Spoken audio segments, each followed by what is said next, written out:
കമ്മിറ്റിയുടെ നേതൃത്വത്തിൽ സംഘടനയുടെ ചരിത്രത്തിൽ ഒരു പുതിയൊരു വഴിത്തിരിവിന് ഇന്ന് തുടക്കം കുറിക്കുകയാണ്. നമ്മുടെ ജില്ലയിൽ കഴിഞ്ഞ കുറേ വർഷങ്ങളായി മേഖലാ കമ്മിറ്റികൾ വഴിയാണ് കഴിഞ്ഞ കുറേ വർഷങ്ങൾ 10 മേഖലയായി മേഖലാ കമ്മിറ്റികൾ പ്രവർത്തിച്ചിരുന്നു. എന്നാൽ ഇന്ന് മുതൽ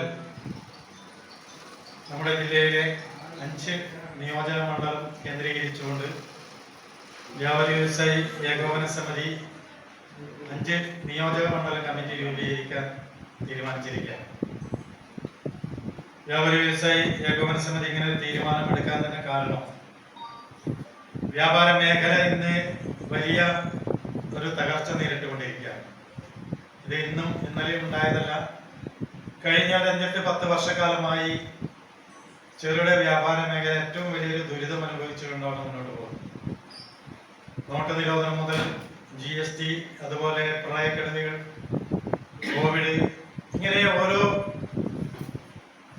വിഷയം വരുമ്പോഴും ഏറ്റവും ആദ്യം പ്രത്യക്ഷത്തിൽ വലിയ ബുദ്ധിമുട്ട് അനുഭവിക്കുന്നത് ചെറുകിട വ്യാപാര മേഖലകളും വ്യവസായികളുമാണ്.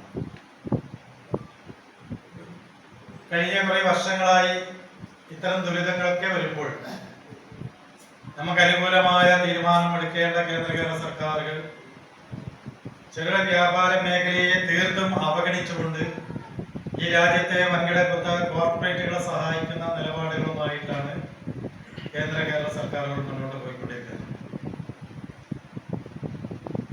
ഈ രാജ്യത്ത് തന്നെ വൻകിട കോർപ്പറേറ്റുകളെ പച്ച പരവതാനി വിരിച്ചുകൊണ്ട് സ്വാഗതം ചെയ്തുകൊണ്ടിരിക്കുകയാണ്. കേരളത്തിലായാലും ഇന്ത്യയിലായാലും വൻകിട കോർപ്പറേറ്റുകളുടെ വിരലെണ്ണാവുന്ന ചുരുക്കം ചില കോർപ്പറേറ്റുകളെ നമ്മുടെ ഇന്ത്യയിലേക്കും അതുപോലെ കേരളത്തിലേക്കും വ്യാപാര ആവശ്യം അർത്ഥം അവരെ പരിഗണിച്ചുകൊണ്ടിരിക്കുകയാണ്. അതേസമയം ചെറുകിട